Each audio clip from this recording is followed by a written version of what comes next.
સુરેન્દ્રનગરમાં જમીન કૌભાંડ કેસમાં પૂર્વ કલેક્ટર પર મોટી કાર્યવાહીના ભણકારા. ઈડીએ પૂર્વ કલેક્ટર ડોક્ટર રાજેન્દ્ર કુમાર પટેલને સાથે રાખીને તપાસ કરી.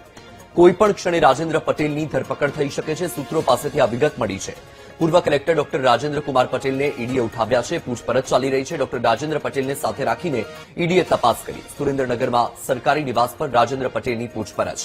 પૂર્વ કલેક્ટરના નિવાસ પરથી મોટા પ્રમાણમાં સોના ચાંદી કબજે કરાયું હોવાની પણ ચર્ચાઓ ચાલી રહી છે. ઈડીની કાર્યવાહી પછી મોટા ખુલાસા થવાની શક્યતા. આ મુદ્દે વધુ માહિતી સાથે સંવાદદાતા પાર્થ જોડાયા છે. પાર્થ, સુરેન્દ્રનગરમાં જે જમીન કૌભાંડ અને જમીન કૌભાંડ બાદ ઈડી દ્વારા કાર્યવાહી કરવામાં આવી રહી છે. હવે ડોક્ટર રાજેન્દ્ર કુમાર પટેલને ઈડીએ ઉઠાવી લીધા છે. પૂછપરછ પણ ચાલી રહી છે. શું નવી માહિતી સામે આવી છે?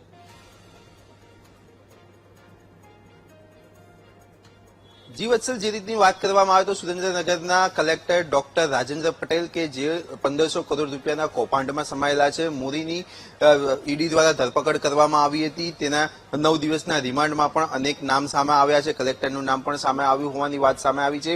આ ઉપરાંત મોરીને અત્યારે જેલ હવાલે કરી દેવામાં આવ્યો છે. પરંતુ ઈડીની કાર્યવાહીની વાત કરવામાં આવે તો ઈડી દ્વારા વહેલી સવારથી જ કલેક્ટરના નિવાસ સ્થાન ખાતે તપાસ હાથ ધરવામાં આવી હતી. કલેક્ટરને સાથે રાખીને તપાસ હાથ ધરવામાં આવી છે, જેમના તેમના નિવાસ સ્થાનેથી સોનું ચાંદી પણ મળ્યું છે. આ ઉપરાંત અનેક ફાઇલો કે જે ઈડીએ પહેલા પણ જપ્ત કરી હતી તેની પણ તપાસ હાથ ધરવામાં આવી હતી. એટલે કે કહી શકાય કે હવે ગમે તે ગણતરીના ક્ષણમાં હવે તેમની ધરપકડની પણ શક્યતાઓ છે. આ ઉપરાંત અનેક નવા અધિકારીઓના નામ પણ સામે આવી રહ્યા છે. જે રીતની માહિતી મળી રહી છે, ઈડી દ્વારા આખી રાત તપાસ કરવામાં આવી હતી.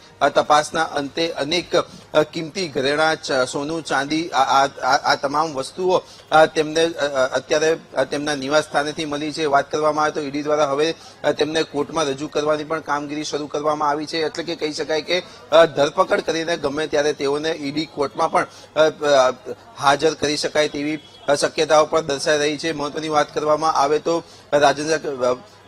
સુરેન્દ્રનગરના કલેક્ટર રાજેન્દ્ર પટેલે કરોડો રૂપિયાનું કૌભાંડ કર્યું હતું. સાથે જ વાત કરવામાં આવે તો સરકારી નિવાસ સ્થાને પણ તેમની પૂછપરછ કરાઈ હતી. ઈડીની ટીમ દ્વારા તપાસ બાદ 9 ખુલાસા પણ બહાર આવે તેવી શક્યતા છે. એટલે કે કહી શકાય કે ટૂંક સમયમાં જ પૂર્વ કલેક્ટર રાજેન્દ્ર પટેલની ધરપકડ પણ હવે થઈ શકે છે. જી બિલકુલથી પાર્થ, આપ જોડાયા, આપનો આભાર.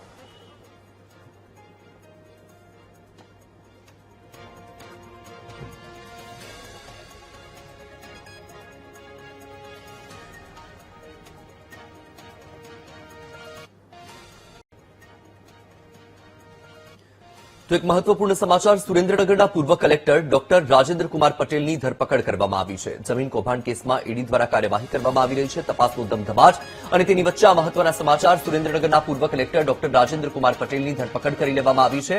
આ પૂર્વે નાયબ મામલતદાર ચંદ્રસિંહ મોરીની પણ ધરપકડ કરવામાં આવી હતી. તેમની સામે પણ તપાસનો ધમધમાટ ચાલી રહ્યો છે.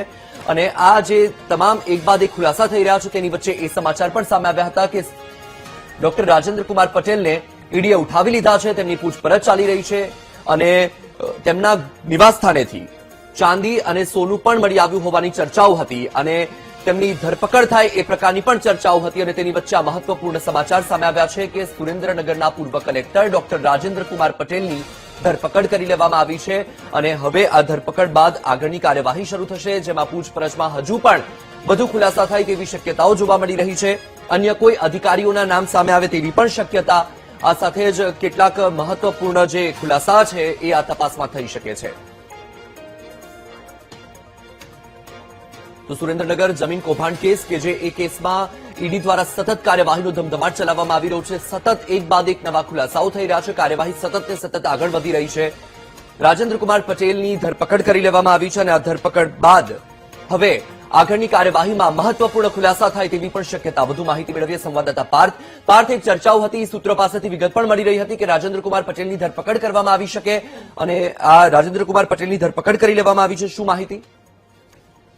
જી વત્સલ, ચોક્કસથી જે રીતની વાત કરવામાં આવે તો ગઈકાલ રાતથી જ ઈડી દ્વારા પૂર્વ કલેક્ટર રાજેન્દ્ર પટેલના નિવાસ સ્થાન ઉપર રેડ પાડવામાં આવી હતી. તેમને સાથે રાખીને તપાસ કરવામાં આવી હતી, જેમાં તેમના ઘરેથી તિજોરીમાંથી અમુક રોકડ, આ ઉપરાંત સોના ચાંદીના દાગીના અને જ્વેલરી પણ મળી છે. આ ઉપરાંત અનેક એવી ફાઇલો પણ મળી છે.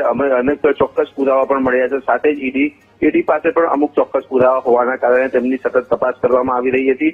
આખી રાત તેમની તપાસ ચાલી છે, તેમની પૂછપરછ પણ કરવામાં આવી છે અને અંતે તેમની ધરપકડ કરાઈ હોવાની વાત પણ સામે આવી રહી છે. ત્યારે હવે ગમે તે સમયે ગમે ત્યારે એટલે કે લગભગ 3 વાગ્યાની આસપાસ નામદાર કોર્ટમાં પણ તેમને રજૂ કરવામાં ની શક્યતા પણ પૂર્ણ રીતે સેવાઈ રહી છે. મહત્વની વાત કરવામાં આવે તો તેમની અત્યારે હાલમાં ધરપકડ કરીને હવે કોર્ટની કામગીરી પણ શરૂ કરવામાં આવી છે. જી બિલકુલથી પાર્થ, માહિતી બદલ આભાર.